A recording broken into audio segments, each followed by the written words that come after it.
Senhor presidente, senhor secretário, senhores e senhoras vereadores, senhor prefeito municipal, ouvintes da Rádio Guaíra,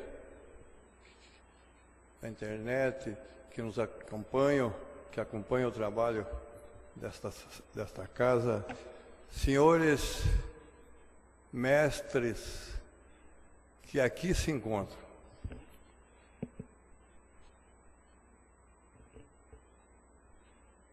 É difícil, senhores educadores, é difícil acreditar que os homens do governo, sabedores que são de que o desenvolvimento de qualquer país depende do nível cultural do seu povo e que o nível cultural do seu povo depende do trabalho, da dedicação dos senhores professores.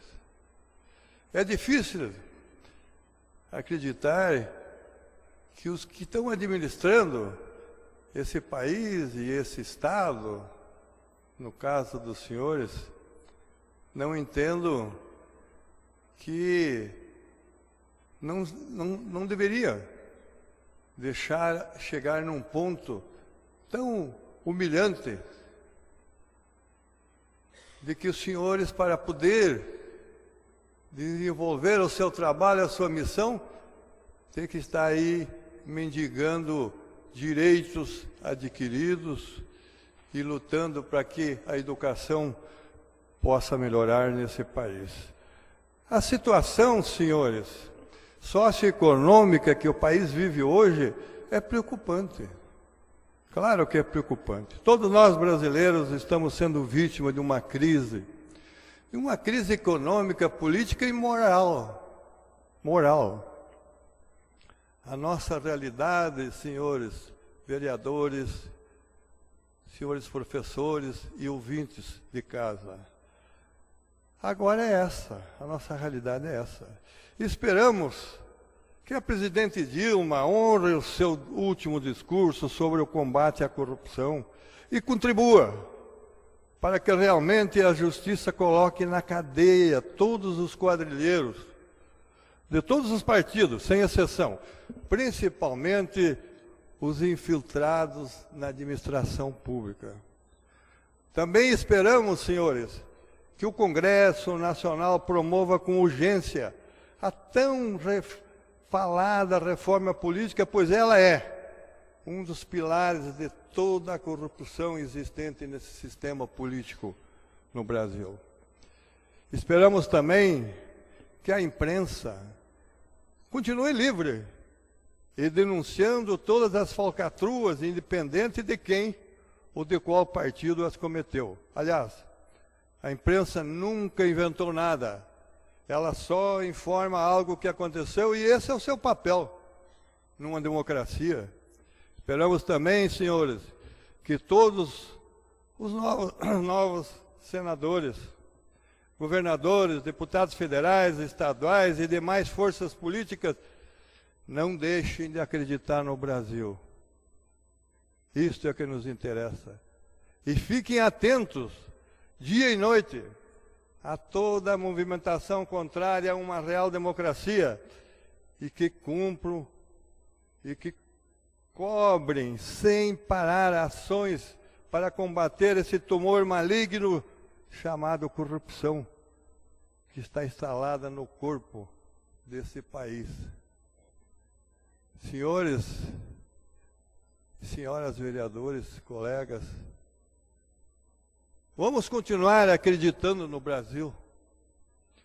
É como afirmou o senador Aécio Neves, após saber do resultado das eleições, que não eram favoráveis. Falou o senador que a maior de todas as prioridades deve ser unir o Brasil em torno de um projeto honrado e que dignifique todos os brasileiros. Não vamos jogar contra o Brasil, afirmou o senador, mas, porém, vamos ficar atentos para evitar que eles façam um gol contra.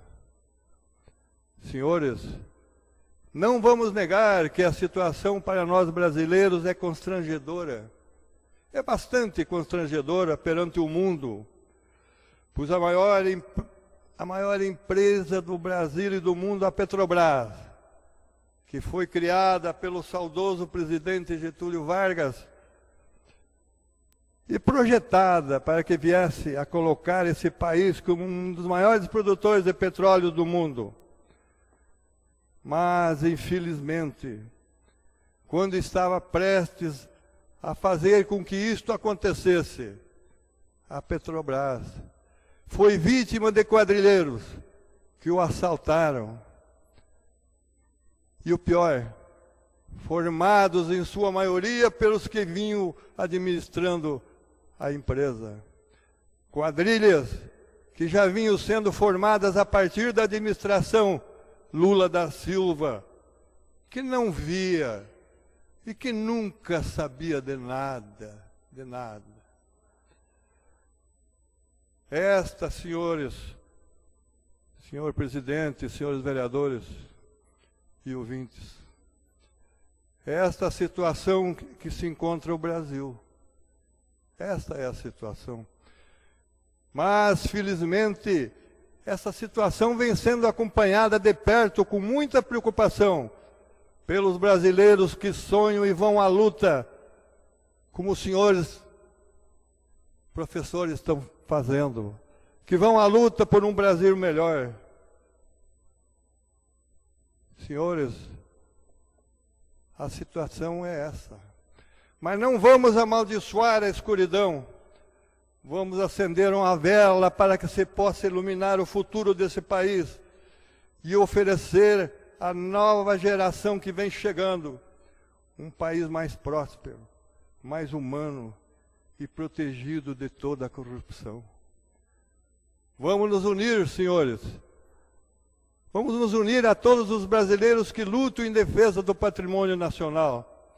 Vamos continuar acreditando na justiça, principalmente no trabalho da Operação Lava Jato, cujos integrantes, magistrados, Ministério Público Federal e Polícia Federal, que estão trabalhando como verdadeiros heróis nacionais, em busca da recuperação de tudo que foi roubado dos cofres públicos.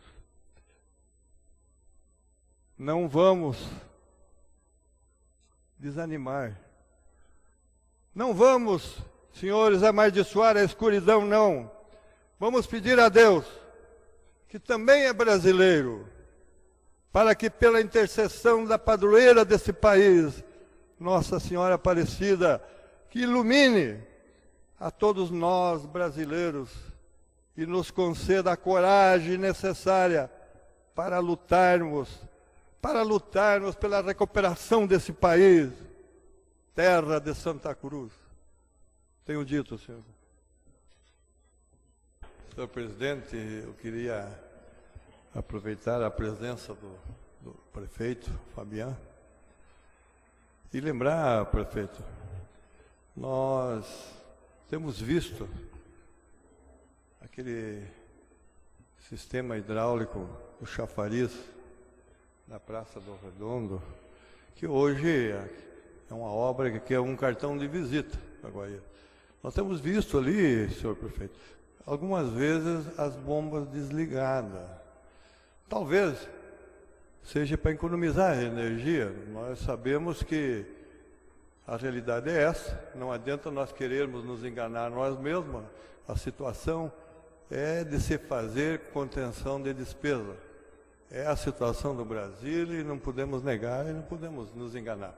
Talvez seja por isso, mas poderá, aquela água sem oxigenação, ela poderá se transformar num criador de mosquitos. Na dengue, nós temos problema de saúde pública.